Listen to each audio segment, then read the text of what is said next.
ако тие дезинформации привлечат кликови и на вас ви донесат реклами, од друга страна некој може да почине поради тоа.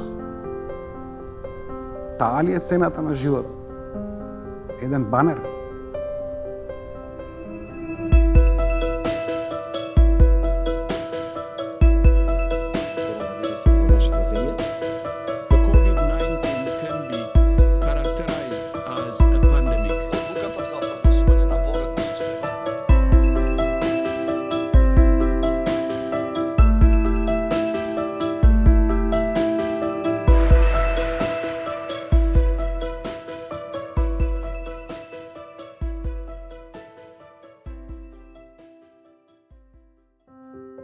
Кратко по обзнанувањето на новиот вирус COVID-19, Светската здравствена организација ја предупреди светската јавност за потенцијалната опасност од така наречена инфодемија, феномен што дотогаш беше третиран како брза и широка наезда од лажни вести. Социјалните медиуми во овој контекст беа маркирани од повеќе агенции и институти како платформи каде што овие лажни вести вираат најдобро, а брзината на нивното ширење често беше дефинирана како побрза од вирусот. Конечно, социјалните медиуми овозможија и ширење на различни видови лажни вести во однос на пандемијата, варирајќи од теории на заговор преку така наречена лажна наука до лажни лекови и терапии за вирусот. Вера Јурова, заменик председател за вредности и транспарентност на Европската комисија, ќе изјави дека точните информации во контекст на пандемијата можат да спречат губење на човечки животи, додека ЕУ и нејзините земји членки се предмет на системски напад од страна на проруските медиуми, кои објавуваат лажни вести во однос на вирусот. Меѓу другото, како вирус создаден од НАТО и за 5G мрежата како платформа за ширење на вирусот. Германската канцеларка Ангела Меркел ќе асумира стратегијата на ЕУ со зборовите "Не можеме да се бориме со пандемијата со лаги и дезинформации", но покрај Русија и Кина ќе биде идентификувана како центар на ширење на овие лажни кампањи и медиумски наративи во однос на коронавирусот и пандемијата, кои што, според извештајот на ЕУ од почетокот на јуни, има за цели подривање на демократската дебата. Од друга страна, Твитер, еден од водечките социјални медиуми, ќе го пресретне ова ново глобално превирање воведувајќи систем за проверка на факти, што ќе доведе до блокирање на објави и од американскиот председател, Доналд Трамп. Република Северна Македонија, македонските медиуми и особено македонската јавност ќе се најдат неминовно среде ова глобално препирање. Веќе кон крајот на јануари 2020, речиси еден месец пред објавувањето на првиот регистриран случај на заболен пациент од коронавирусот, ќе може да се насетат влијанијата на инфодемијата на македонската почва. Оваа инфодемија ќе го заземе македонскиот онлайн простор со неверојатна брзина. Социјалните медиуми, но и дел од традиционалните медиуми во државата ќе почнат да прикажуваат непроверени информации, погрешни совети, па и лажни вести во однос на COVID-19 во текот на февруари 2020. Од почетокот на март 2020, во пресрет на прогласувањето на првиот сет кризни мерки во Северна Македонија, ќе се институционализираат и првите мерки за справување со инфодемијата. Па така, на 11 март 2020, Министерството за внатрешни работи ќе ги извести граѓаните корисници на социјалните мрежи да не споделуваат и шират непроверени, односно лажни вести околу вирусот COVID-19, со кои се создава вознемиреност и паника меѓу граѓаните.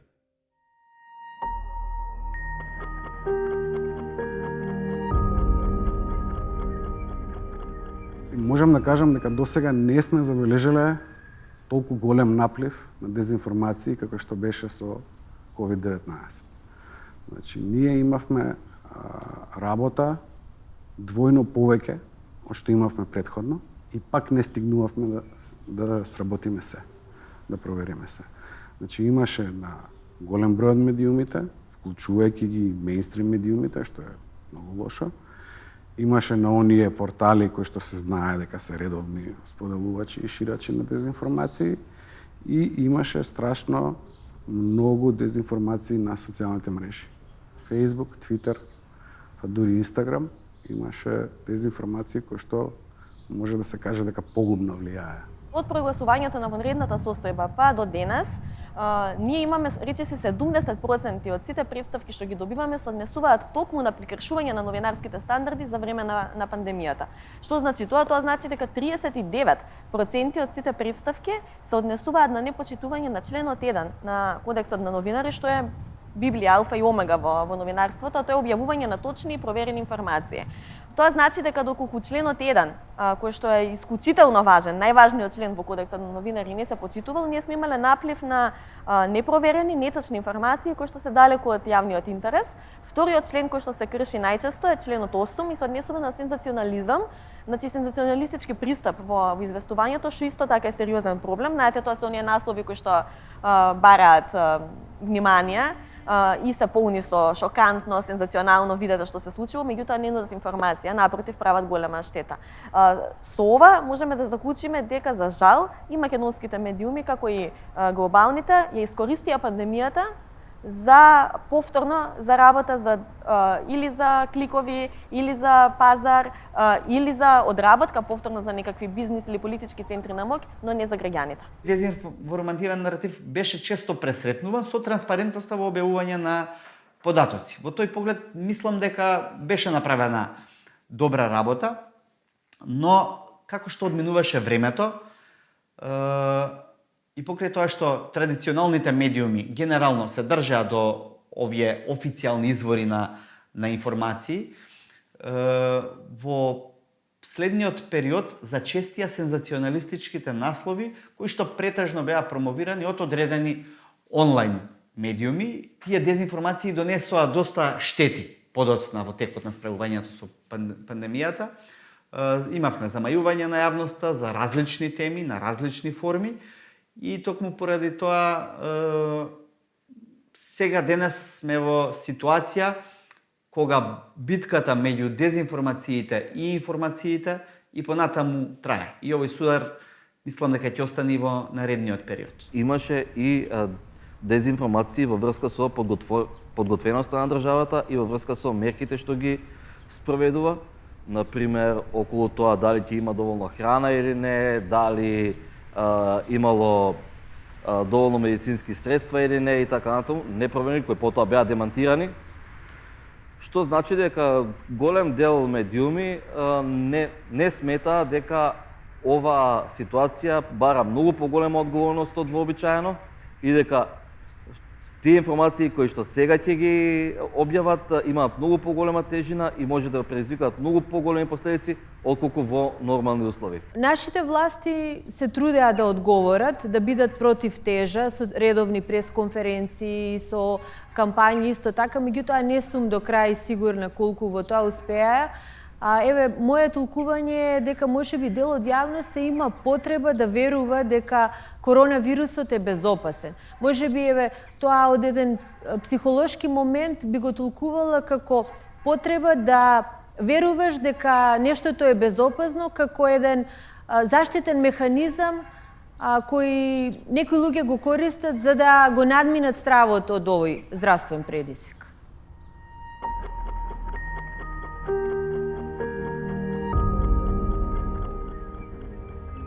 Значи, тука првенствено е Светската здравствена организација, како клучен играч, како тело кое што ја водеше на некој начин и наративот го водеше, меѓутоа и препораките, што потоа на ниво на национални држави се практикуваа. Тука се националните власти во секоја држава поединечно, доколку се работи за федерации или унии на ниво на унија, например Европската комисија како институција, не знам, во Америка тоа е председателот на државата и така натаму. Значи, политичките органи на ниво на држави, здравствените институции и здравствените експерти, кои што беа присутни по медиумите, доктори, комисии здравствени и така натаму, експерти од аспект на комуникација исто така, затоа што комуникацијата и каналите на комуникација беа многу важни, социолози, доктори од поширок спектар, да речам, психолози исто така, кои што објаснуваа за другите влијанија што пандемијата ќе ги има, и се разбира економските експерти, затоа што една од клучните области што ќе биде и допрва се очекува да биде сериозно погодена од оваа криза е економијата, за жал. Позитивната страна се најпрво Министерството за здравство и Светската здравствена организација. Дефинитивно одреден дел од медиумите одиграа позитивна улога, бидејќи се држаа до проверени извори, до проверени податоци, до проверени информации, кои што ги споделуваа, и тоа помогна. Што се однесува до негативните, морам да кажам дека тука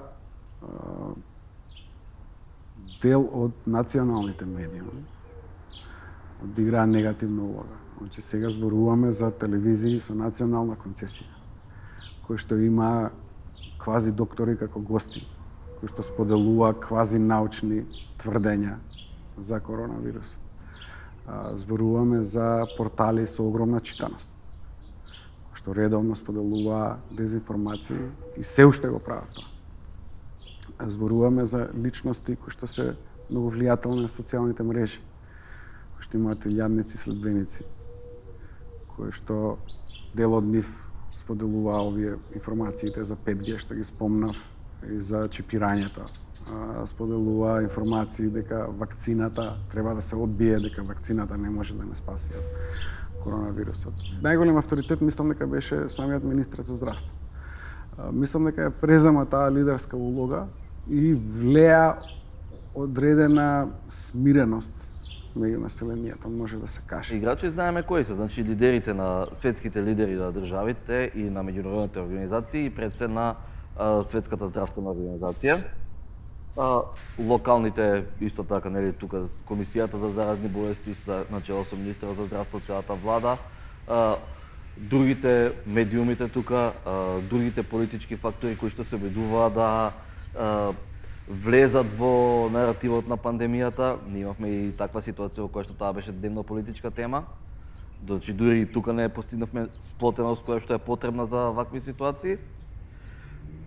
И секако граѓаните кои што многу често самите требаше да одлучат што да слушаат и што да прочитуваат, без да бидат доволно информирани и доволно свесни, и откако примиле збунувачки или контрадикторни информации, требаше да донесат таква одлука која што е влијае не само за нив, туку и за поширокото општество. Ако се следат какви беа овие дезинформативни наративи, мислам дека може да дојдеме и до мапирање на овие играчи и на глобално и на локално ниво. Кои беа дезинформативните наративи? Виновник за вирусот е 5G технологијата, дека поради 5G технологијата сите ќе страдаме, затоа што тоа има штетно влијание по имунитетот на луѓето или на целата околина и дека тоа станува некаков феномен од кој што нема да се спасиме. Овој вирус е искористен за да сите ги чипираат во светот, дека Бил Гейтс со тоа ќе преку наводното продавање на вакцини ќе ги чипира луѓето, ќе има увид во тоа, во целата нивна интима, движење и во дознавање на информации. По тоа се шираа дезинформации дека луѓето треба да одбијат да се тестираат, бидејќи при тестирањето можеле да им инсталираат некакви чипови со кои што потоа ќе ги контролирале. Дека целата COVID-19, целата коронавирус пандемија била всушност обид за контрола на популацијата. И зад сето тоа стоел Бил Гейтс. Тоа е исто нонсенс. Мислам, Бил Гейтс се прикажува низ целиот тој временски период како ѓаволот, како антихристот, како некој што дошол да го покори населението. Вистината е дека Бил Гейтс беше првиот што предупреди јавно дека може ваква пандемија да се случи и кој што побара од развиените земји, од лидерите во развиените земји да инвестираат во подготвеност за вакво нешто. Уште на почетокот тоа е дезинформација која што се прошири во целиот регион, па дури во делови од Европа. А тоа е дека ако станете од себе или ако земете воздух и ако го задржите воздухот 10 секунди, ако не се накашлате во тие 10 секунди, немате коронавирус. Тоа е погубно, затоа што не е точно. И тие луѓе што ќе издржат 10 секунди за да не се накашлат, не значи дека немаат коронавирус. Тие луѓе може потоа да излезат надвор да прошетаат, иако се заболени, да заразат уште некој.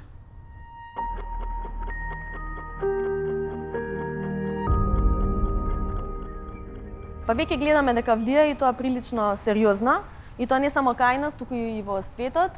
од повеќе аспекти. Значи зборуваме тука за, споменав, економските текови кои што исклучително се важни.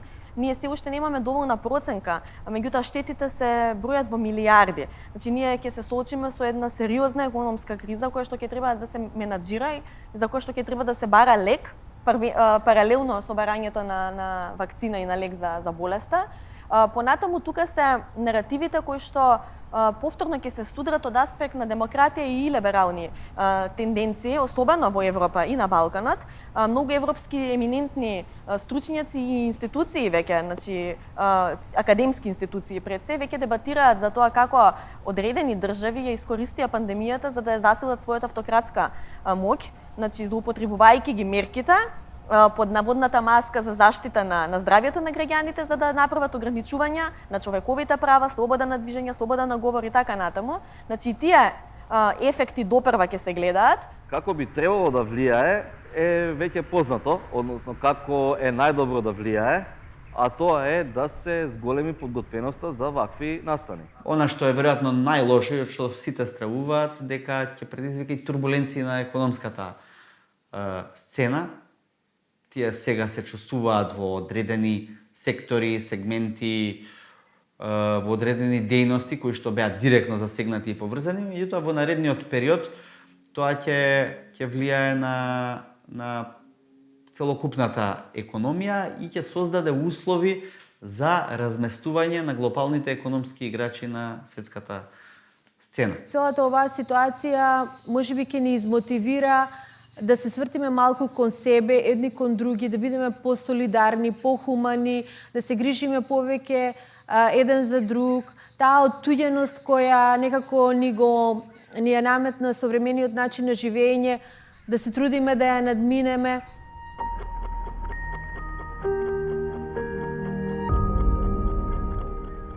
Да, сметам дека влијаат во моментов врз начинот на кој што луѓето реагираат и ќе продолжат да влијаат врз начинот на кој што луѓето реагираат. Конкретно влијанието е директно зголемување на можноста за ширење на вирусот. Дезинформациите најмногу ќе влијаат и влијаат веќе со тоа што создаваат збунетост, поради која се создава сомнеж во мерките потребни за справување со пандемијата и како резултат на тоа е помал успех по слабо справување со оваа појава насекаде во светот, вклучително и во нашата држава. Да, дезинформациите ние честопати ги сметаме за нешто што е така бенигно, некој шум кој што во позадина го има и кој што не може сериозно да ги помести оние текови во општеството што се поставени, но не е така, тие навистина можат опасно да влијаат. Имаме цела маса на луѓе кои што се уште не верува дека вирусот постои, например. Тоа е благодарение токму на дезинформациите пуштани по разни канали низ медиуми.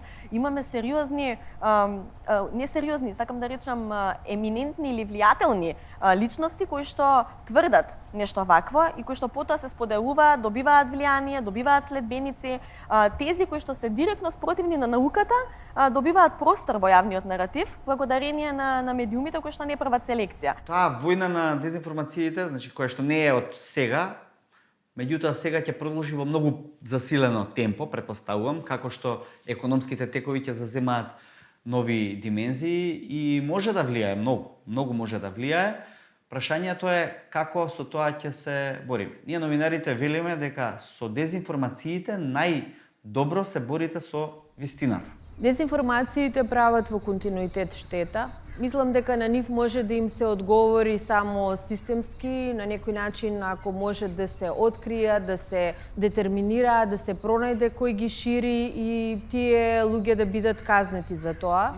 Ширењето на тие дезинформации всушност значат повеќе луѓе дека ќе умрат. Трчање по сензации, по шокантни наслови или по борба за кликови не треба да е нашата задача. Знам дека и тоа е тешко, пошто сите се на пазарот на маркетингот, каде што се борат за клик повеќе или за гледач повеќе, меѓутоа има ли цена што е поскапа од човечки живот?